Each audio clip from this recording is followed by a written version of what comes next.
Welcome to this explainer. If you've ever looked at our heavily industrialized, hyper-modern world and just felt like something is fundamentally missing, or maybe even broken, well, you absolutely aren't alone. Today, we're diving into a genuinely fascinating philosophical framework called Daesoon thought. We're going to unpack how this Eastern metaphysical tradition offers a totally unique, self-reliant alternative to Western modernity. But here's the real kicker. It proposes that the secret to fixing our modern societal mess actually lies in resolving ancient cosmic resentment. I know, it's a massive universe-spanning idea, so let's just jump right in. Okay, so here's our roadmap for today. We'll kick things off with a look at a different kind of modernity, then we'll compare Daesoon to Donghak's thought. After that, we'll dive into this idea of turmoil in the three worlds, walk through the actual reactivation process, and finally wrap up with how we can find resolution and coexistence today. All right, let's get into Section 1, a different kind of modernity. Basically, an alternative to Western materialism. So to really get this, we first need to understand the concept of autonomous modernity. Now, this isn't just about trying to catch up to or blindly copying Western industrial progress. Autonomous literally means self-generated or internally derived. Basically, Daesoon thought lays out a path of development that is completely self-reliant. It fully acknowledges the evils and the deep sense of alienation brought on by modern civilization, but instead of just slapping a technological band-aid on it, it tries to overcome these issues by establishing a metaphysical order. We're talking about a system built on spiritual balance, not just physical mechanics. It's an independent evolution, not a carbon copy of the West. And you can really see the stark contrast here. Western modernity is deeply, deeply rooted in materialism. It often leans into a worldview that eventually led to a total philosophical denial, like Nietzsche's famous declaration that God is dead. It's essentially a system that's been stripped of the divine.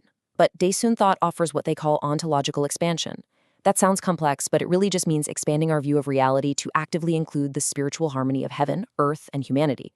It focuses on maintaining a family line method of succession and a deeply connected cosmic order. It's not about rejecting the modern world at all. It's about spiritualizing and balancing it. Moving right along to Section 2, Daesoon versus Donghak thought and the evolution of divine intervention. Now, to truly wrap our heads around Daesoon thought, it helps to compare it to Donghak thought, which was a major movement that came right before it. So while Donghak absolutely introduced the idea of a transcendent heaven, it stayed pretty symbolic. It was mostly about revelations meant to offer temporal, immediate salvation for the nation. Daesoon thought takes that and expands it dramatically. It shifts from the symbolic to the substantial. The divine, which is referred to as Songjae, doesn't just send a message from on high. He makes an actual physical intervention to systematically resolve deep-seated resentment across all realms of existence. This brings us to a really fascinating theological concept known as personal emphasis. We are not talking about a deity sitting on a cloud throwing lightning bolts down at us. Personal emphasis is the phenomenon where the highest divine being, the ruler of the nine heavens, is literally born into the world in human form. And why do that? To see, experience, and directly reform heaven and earth from a human perspective. It's basically the ultimate combination of radical empathy and direct action, laying down the groundwork to actually repair a broken universe. Which leads us perfectly into Section 3. Turmoil in the three worlds, and the accumulation of cosmic resentment. So, you might be wondering, why on earth does the divine need to intervene so drastically in the first place? What exactly is broken? Well, to get that, we have to grasp the concept of Samgye. According to this philosophy, Samgye is the deeply organic, interconnected system of the three worlds. You've got the heavenly world, where divine beings and spirits live, the earthly world, which is governed by earth energy, and the human world, our everyday reality where humans and gods actually interact. These aren't just isolated, separate boxes. They are like living tissues making up one giant cosmic body. Because these three spheres are so tightly bound together by energetic threads, you can probably imagine how a disruption in one area inevitably bleeds into the others. It's like a chain reaction. A sickness in the human world simply doesn't stay in the human world. It ripples all the way up to the heavens and down to the earth, and vice versa. And that profound interconnectedness brings us to the root of the problem. Over millennia, going all the way back to prehistoric times, terrible conflicts and injustices have happened. And those things, they didn't just fade away. Think about how heavy a bitter grudge feels in your own personal life. Now take that feeling and multiply it across the entire cosmos. This lingering, deep-seated grievance has accumulated and festered across all three worlds. This massive buildup of resentment is literally clogging the gears of reality, disturbing the universal order, and causing the sheer chaos and turmoil we experience today. Okay, section 4, the reactivation process. Let's talk about repairing the universe. So, seeing the sheer scale of this cosmic turmoil, how in the world do we actually fix it? Well, the See in Thought maps out this highly precise four-part reactivation process, which was kicked off by that divine human descent we touched on earlier.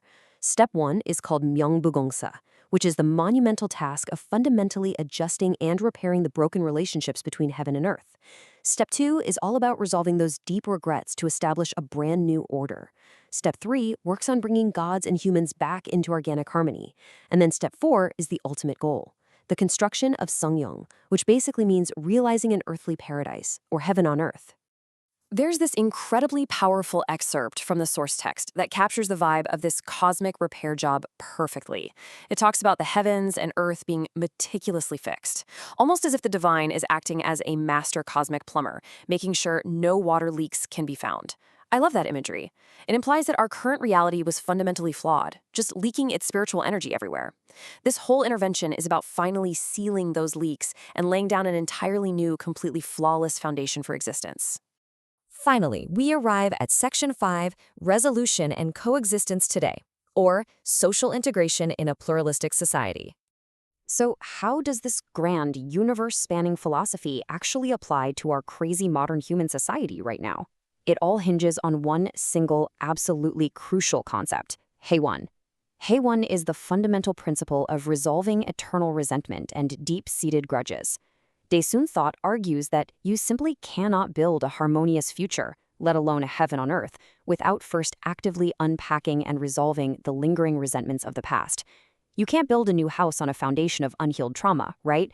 That's a principle that applies just as much to our everyday personal lives as it does to the entire universe.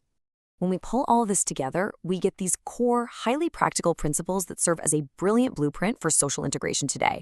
It all starts with Haewon, truly resolving that resentment. But it definitely doesn't stop there. It requires repayment, which means actively practicing gratitude and repaying kindness. And doing that naturally leads into coexistence, fostering harmony among humans, nature, and the divine. By taking these traditional Eastern metaphysical principles and applying them step by step, we are handed a real, actionable alternative to the alienation and intense division that are just so prevalent in modern society. Ultimately, this is all about a vital synthesis of ideas. By successfully combining the deep wisdom of traditional Eastern metaphysics with a critical reevaluation of Western materialism, Daesun Thought attempts to provide a really robust remedy. It's a holistic approach. It's designed to heal modern mental crises by reconnecting us to a much larger, unified cosmic purpose, rather than just obsessing over material gains. I want to leave you with a rather provocative thought to ponder, long after this explainer ends. Just look at the deep divisions in our world today. What if our relentless, non-stop pursuit of material progress is actually blinding us to the root cause of our societal fractures? What if, exactly as Daesun Thought suggests, prioritizing the resolution of our collective grievances, actually practicing Haewon and mutual coexistence, is the only real sustainable path to a harmonious future? Thank you so much for joining me to explore these fascinating ideas today. Keep questioning, keep learning, and I'll see you in the next explainer.